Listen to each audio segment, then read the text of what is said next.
Tinuro ni Pei Mingyuan si Leon Xiao bilang salarin pero imbis na matakot ang ating bida ay tumawa lang ito na parang wala siyang pakialam. Nagtaka naman agad ang ama ni Pei Mingyuan kaya naguguluhan nitong tinanong kung seryoso ba raw na ang ating bida ang salarin gayong nasa 5-star martial grandmaster realm lang ang level nito.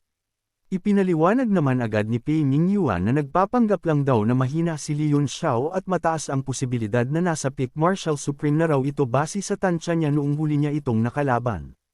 Pahabol pa ni Pei Mingyuan na maaaring mayroon lang daw makapangyarihang artifact ang ating bida kaya nito natatago ang tunay nitong cultivation sa lahat pero kung pakikiramdaman daw nila ang aura na nagmumula sa Jade Pendant ay magkakaroon sila ng ideya sa lakas nito.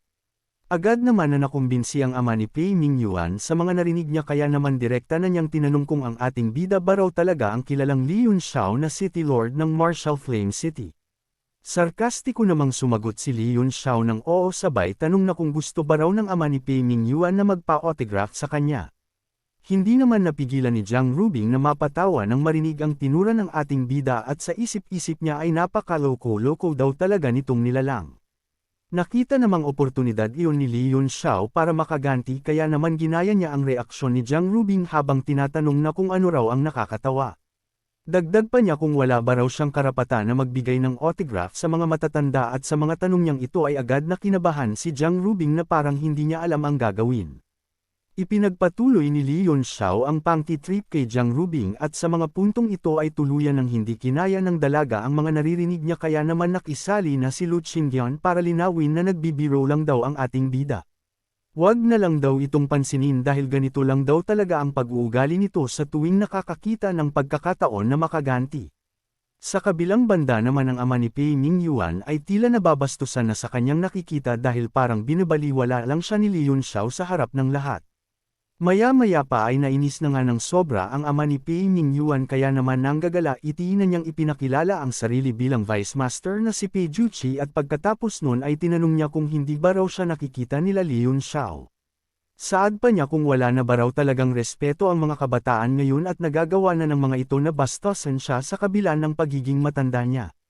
Pagkatapos naman sabihin niyo ni Pei Juqi ay pinakawalan niya ang isa sa kanyang mga teknik para ikulong ang grupo nila Leon Xiao sa mga kinauupuan nitong lugar. Bukod pa dyan ay nagbabanta rin siya na tuturuan niya raw ng leksyon hindi lamang ang ating bida kaya naman maghanda na rin daw maging ang mga kasamahan nito. Napansin naman agad ni Jiang Rubing ang Sovereign Chi sa atake ni Pei Juqi kaya naman tinanong niya sa kanyang isipan kung nasa pang-ilang antas na ito. Si Leon Xiao naman ay nanatiling kalmado habang sinasabi na mukhang hindi raw sila ang matuturuan ng leksyon kung ipagpapatuloy daw ni Pei Juqi ang ginagawa nito. Nilinaw pa niya na isang malaking kahihiyan lang daw ang sasapitan nito kung magkataon kaya naman kung siya raw ang tatanungin ay mabuting ihinto na raw nito ang mga kahangalan na ipinapakita. Tila hindi naman pinakinggan ni Pei Juqi ang mga babala ng ating bida dahil imbis na ihinto nito ang pag-atake ay mas lalo pa niya itong pinalakas. Ipinangalandakan pa niya na titingnan daw nila kung sino ang mapapahiya sa bandang huli gayong masusubukan daw kung matibay din ang katawan ng ating bida kagaya ng mga lumalabas sa bibig nito. Napabuntong hininga naman si Leon Xiao sa hindi pakikinig sa kanya ni Pei Juqi at para sa kanya ay wala daw itong pinagkaiba sa anak nitong si Pei Mingyuan. Ngayon daw ay hindi na niya kailangan pa na magsisi kung masira ang reputasyon na kinabibilangan ng Pei Clan kaya naman sana raw ay wag siyang isumpa ng pamilya nito pagkatapos. Kinuha ni Leon Xiao ang Ancient Frost Sword para humanda na umatake at plano niya na ipawalang bisa ang atake ni Pei Juqi sa isang galaw lamang. Ikinagulat naman ni Lu Qingyan nang makita niya ang Ancient Frost Sword dahil batid niyang na kay Cao Yaxing ito at wala sa ating bida. Inisip niya na mukhang naasikaso na rin daw ng ating bida si Cao Yaxing at kung totoo raw iyon ay nangangahulugan lamang na ang Ancient Dragon Spear artifact na lang daw na nasa kanya ang hindi nito nakukolekta. Hindi rin nagtagal ay tuluyan nang kumilos ang ating bida kung saan ginamit niya ang abilidad ng Ancient Frost Sword para labanan ang nagbabaga na atake ni Pei Juqi. Nagtagumpay naman agad siya sa ginawa niya gayong kahit gaano pa kainit ang atake ni Pei Juqi ay mabilis itong napawalang bisa sa isang iglap lamang. Ang matindi pa doon ay muntik pang madamay ang kamay ni Pei Juqi na mabuti na lamang na nailayo niya iyon agad bago pa siya maabutan.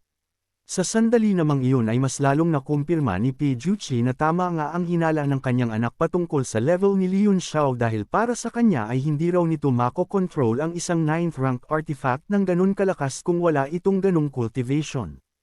Naisip pa niya na mukhang tunay nga ang balita patungkol sa spiritual energy ng Martial Flame City kung saan higit na mas malakas pa ito kumpara sa mga sacred land ng malalaking puwersa sa kontinente gayong iyon lang daw ang naiisip niyang dahilan sa mabilis na pag-angat ng lakas ni Leon Xiao. Bigla namang pumasok sa kanyang isipan ang katanungan kung may koneksyon ba si Leon Xiao sa dalawang miyembro ng 10 Great Emperor na nagtungo noon sa Martial Flame City dahil hinala niya na isa sa mga iyon ang master ng ating bida. Para sa kanya ay malaking problema kung makakalaban nila iyon dahil baka magaya lang sila sa sinapit ng Red Moon City noon ng kalabanan nito si Emperor Gu Feiyang. Sa huli ay minabuti niya na kumalma pero ipinakita pa rin niya na hindi siya natatakot habang sinasabi na ibigay na lang daw ni Leon Xiao ang paraan para matanggal ang seal. Pagkatapos daw noon ay kakalimutan nila ang lahat na parang walang nangyari dahil normal lang naman daw na mayroong magagawang pagkakamali ang isang kabataan na kagaya ng kanyang anak.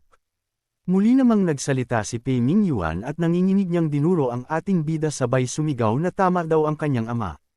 Pahabol pa niya na wag daw isipin ni Leon Xiao na kayang labanan ng isang 9th rank artifact ang Martial Sovereign Realm niyang ama kaya naman mas mabuting makipag-ayos na lang daw sa kanila habang nakikipag-usap pa raw sila ng maayos.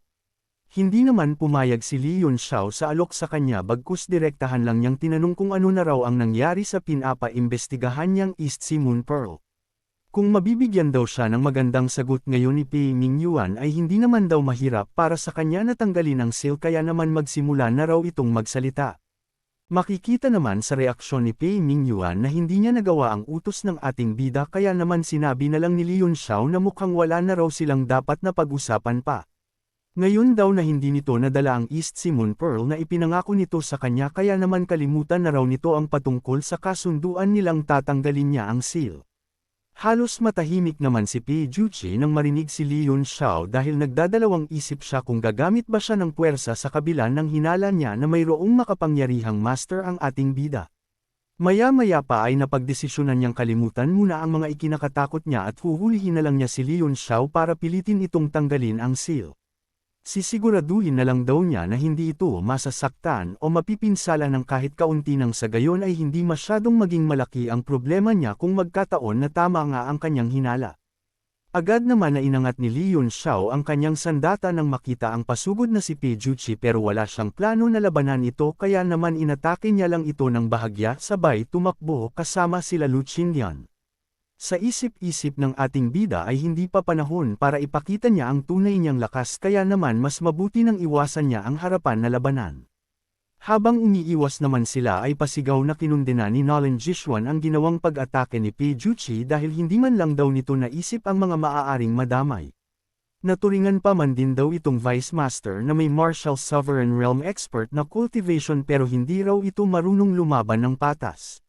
Pati si Jiang Rubing ay nagalit na rin kay Pijuchi kaya naman binanggit na niya ang pangalan ng Red Moon City habang sinasabi na hindi raw katanggap-tanggap na mayroong manggulo dito ng basta-basta. Sarkastiko namang sinabi ni Pijuchi na wala raw karapatan si Jiang Rubing na pangaralan siya dahil base sa kanyang narinig ay ito raw mismo ang unang naghasak ng kaguluhan sa lugar bago pa man siya dumating. Mas lalo namang nagalit si Jiang Rubing sa naging sagot sa kanya pero dahil hindi niya pwedeng aminin ang kanyang tunay na pagkakakilanlan ay sinabi na lang niya na mayroon siyang karapatan na manggulo gayong kaya niya raw iyon panindigan.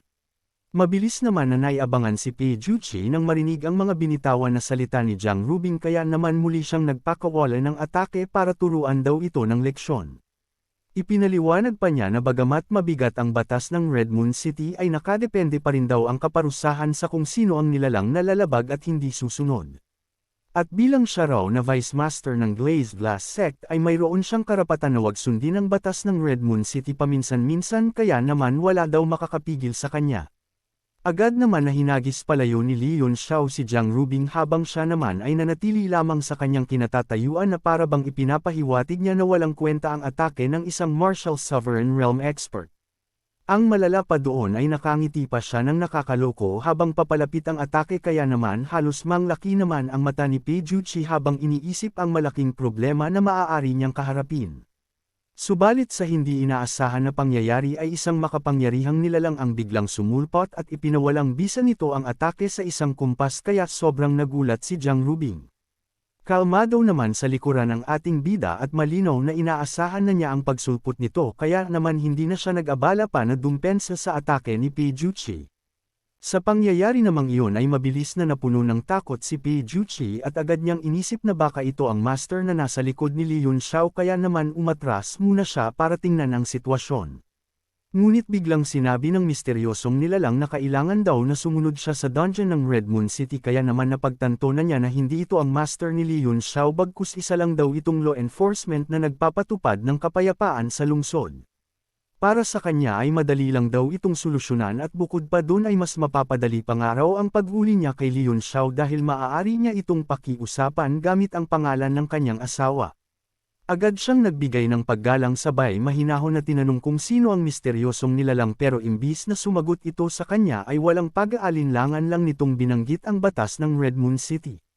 Nilinaw pa nito na tama nga raw na nakadepende ang kaparusahan sa kung sino ang lalabag subalit para lang daw iyon sa mga sect master ng malalaking puwersa pati na rin sa 10 Great Emperor ng kontinente kaya naman hindi raw kabilang dun si Pi Juqi.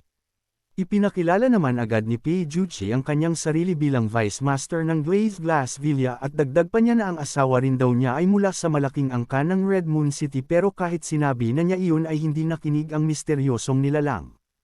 Umalis pa ito nang walang pasabi pero bago ito tuluyang umalis ay binalaan nito si Pi Juqi kung saan sa oras daw na hindi niya ito makita sa dungeon ng Red Moon City sa loob ng 1 minuto ay kailanman wag na raw itong magpakita pa sa kanya. Dagdag pa niya na kung ipagpapatuloy pa rin ni Pi Juqi ang panggugulo ay kalimutan na raw nito ang makalabas ng buhay sa Red Moon City kaya naman mag-isip daw itong mabuti. Kinabahan naman agad si Pei Mingyuan nang marinig ang mga binitawan na salita ng misteryosong nilalang kaya naman dali-dali niyang tinanong kung ano raw ang gagawin nila ngayon. Mukhang wala raw paki ang Red Moon City kahit na mga kilala silang nilalang sa Eastern Region bilang siya na miyembro ng 7 Prodigy ng kontinente habang ang ama naman daw niya ay Vice Master ng middle-size na puwersa. Nahihiya namang pinatigil ni Pi Juqi ang hangal niyang anak dahil hindi na nga raw ito nakakatulong mas lalo pang pinapahiya ang kanilang sitwasyon. Nagsimulang mag-isip si Pi Juqi sa kung ano ang kanyang gagawin dahil napakarami ng nakasaksi ng nangyari sa kanya ngayon at siguradong mabilis nakakalat ang balita sa buong Red Moon City. Naalala pa niya ang mga binanggit na salita na babala ni Li Yunxiao noong simula at hindi siya makapaniwala na nagkatotoo iyon na para bang alam na nito na ganito ang mangyayari. Sa huli minabuti na muna niya na sumunod sa misteryosong nilalang pero iniwanan niya ng mensahe ang kanyang anak na agad magtungo sa ina nito para humingi ng tulong sa matriarch ng Jiang family na si Ruan Hongyu. Siguraduhin din daw ni Pei Mingyuan na hindi aalis ang ina nito sa Jiang family hanggat hindi pumapayag ang Red Moon City na pakawalan siya dahil ayaw niya raw na magtagal doon. Labis naman na nagtawanan ang mga naruroon nang makita ang pagmamadali ni Pi Juqi gayong para daw itong asong takot na umuwi matapos makita ang kanyang amo. Saad pa nila na kung ganun daw kabilis si Pi Juqi ay kahit kalahating minuto lang daw ay mararating nito ang dungeon ng Red Moon City kaya naman baka maunahan pa raw nito ang misteryosong nilalang. Nagpatuloy ang usap-usapan ng mga naroon at bawat lumalabas sa kanilang mga bibig ay kasiraan na sinasalo ng Glazed Glass Villa kaya naman parang gusto na ni Pei Mingyuan na tumakbo. Pero kung gagawin niya iyon ay mas lalo lang silang pagtatawanan kaya naman imbis na tumakbo siya palabas ay pinagbantaan na lang niya ang lahat na tatandaan niya raw ang mukha ng mga tumatawa. Sa oras daw na lumabas ang mga ito sa Red Moon City ay hindi magdadalawang isip na paslangin ang bawat isa sa mga ito kaya naman hindi niya raw kakalimutan ang mga nang insulto sa kanila ngayon.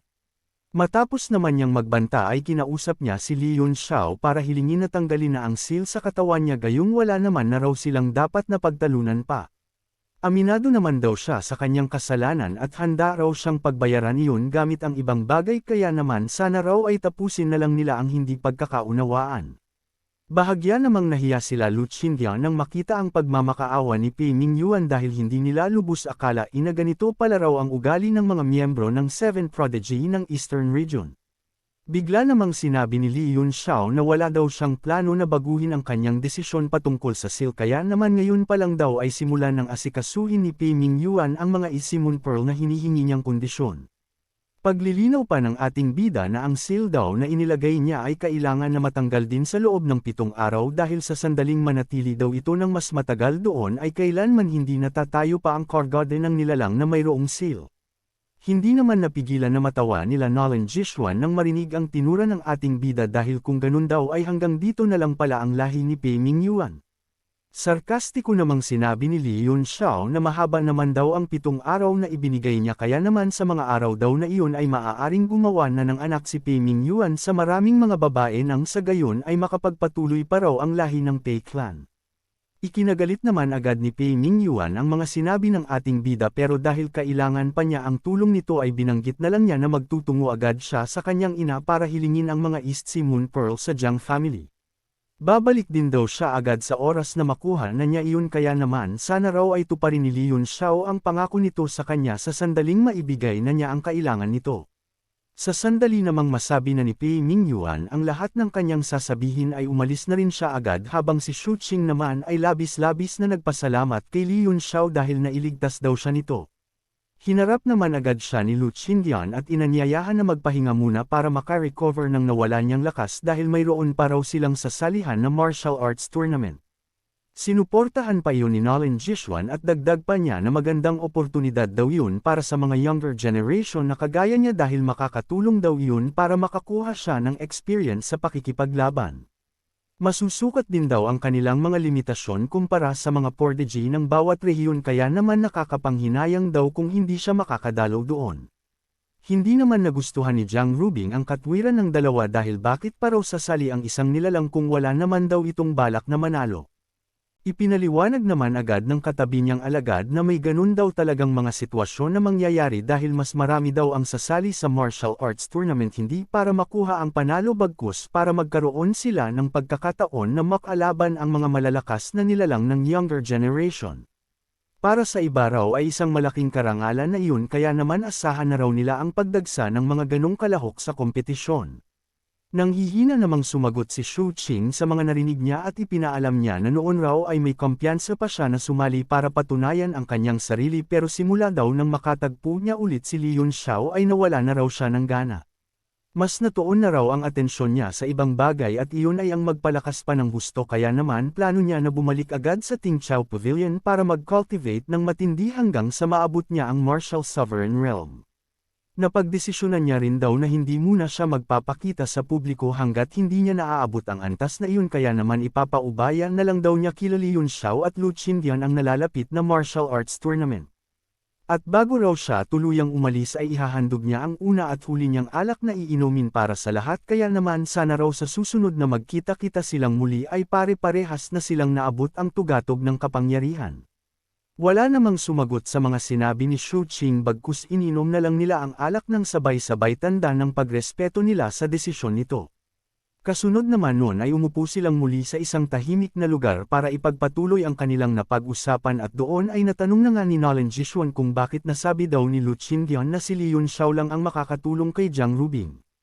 Bagamat malakas daw kasi si Lee Yun Xiao kumpara sa kanila ay hindi niya raw alam kung paano ito makakatulong lalong-lalo na kung ang kalaban ay ang buong Red Moon City.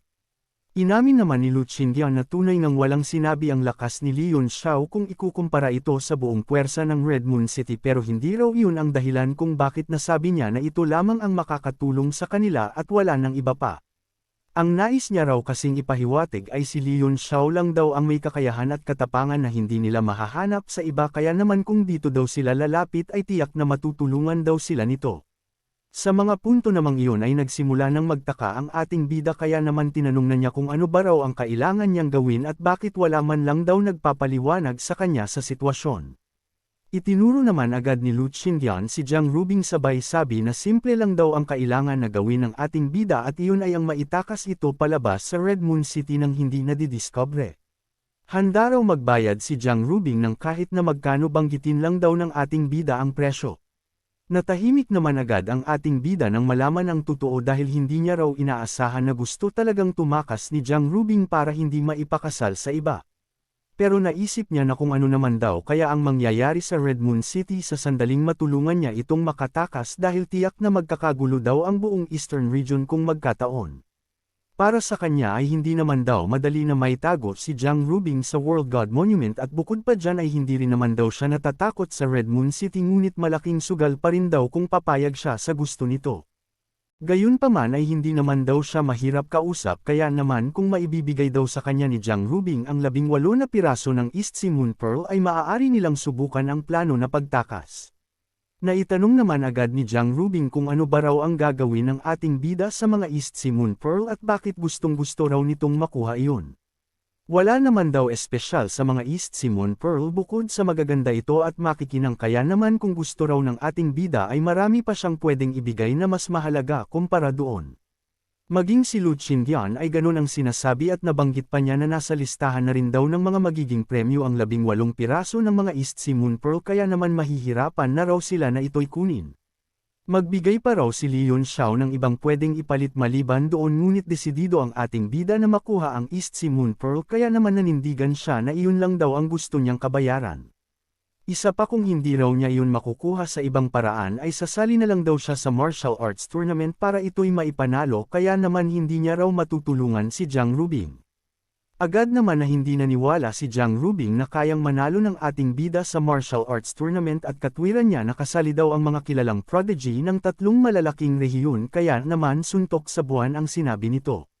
Si Nolan Jishua naman ay bahagyang nainggit kay Jiang Rubing gayong kung siya raw ang nasa posisyon nito ay hindi niya tatakbuhan ang kung sino man na mananalo dahil tiyak na magiging maganda raw ang kapalaran niya doon. Sa pagkakaalam pangaraw niya ay nasa Martial Sovereign Realm na ang ilan sa mga kalahok na dadalo sa kompetisyon kaya naman kahit isa lang daw ang manalo sa mga ito ay sobrang kaiinggitan na raw ng lahat. Sarkastiko namang sinabi ni Jiang Rubing na wag daw mainggit sa kanya si Nolan Jishuan dahil pwede naman daw nitong akitin ang mga kalahok na natipuhan nito lalong-lalo na nataglay naman daw niya ang primordial yin physique. Kahit nga raw ang mga matatandang expert ay maaakit at gugustuhin na makuha iyon kaya naman walang-wala raw siyang sinabi kung ikukumpara daw silang dalawa. Sa gitna naman ng usapan ay biglang naitanong ni Li Yunxiao kung wala ba raw balak na sumali si Lu Qingyan dahil base sa nalaman niya ay kabilang daw sa mga premyo ang isang dragon artifact. Kung magkataon daw na makuha ito ni Lu Qingyan ay siguradong hindi na malabo ang pag-angat niya sa Martial Sovereign Realm kaya naman bakit parang hindi raw niya makita na gusto nitong sumali. Sumagot naman agad si Lu Qingyan na hindi naman daw sa ayaw niya dahil ang totoo nga raw ang interesado talaga siya na makalahok lalong-lalo na nang malaman niya na maaari niyang i-refine ang dragon artifact sa kanyang katawan. Sa tansya niya raw kasi ay mataas talaga ang posibilidad na umangat na siya sa Martial Sovereign Realm at kung magkataon naman daw na hindi iyon mangyari ay siguradong may sapat na siyang lakas para labanan ang mga nasa ganung antas. Bigla namang nakisali ang alagad ni Jiang Rubing sa isang gilid at iminungkahi nito na bakit hindi na lang daw tulungan ni Nolan Jishuan si Lu Qingyan na makaangat sa Martial Sovereign Realm dahil kung gugustuhin daw nito ay hindi na malabo pang mangyari iyon. Sinuportahan naman iyon ni Jiang Rubing at saad pa niya na sa oras daw na umangat na si Lu Qingyan sa Martial Sovereign Realm ay madali na lang nitong matatalo ang lahat ng kalahok. Nakakaloko namang tinanong ni Nolan Jishuan na ibig sabihin ba raw noon ay pumapayag si Jiang Rubing na paghatian nila ang magiging asawa nito dahil parang ganun daw ang gusto nitong mangyari sa sandaling manalo nga si Lu Qingyan. Nagtawanan ang dalawa sa napagtanto nila habang sila Li Yunxiao naman ay patuloy na nag-usap at nakafocus lang sila sa mga premyo na maaari nilang makuha. Sa hindi naman inaasahan na pagkakataon habang nasa gitna sila ng masayang pag-uusap ay isang boses ang bumulakbog sa kanila at ito'y mula sa number 1 prodigy ng Eastern Region na si Ruan Zimao. Inaanyayahan na nito na bumalik si Jiang Rubing dahil masyado na raw nag-aalala ang mga magulang nito lalong-lalo na ang ina nitong si Ruan Hongyu.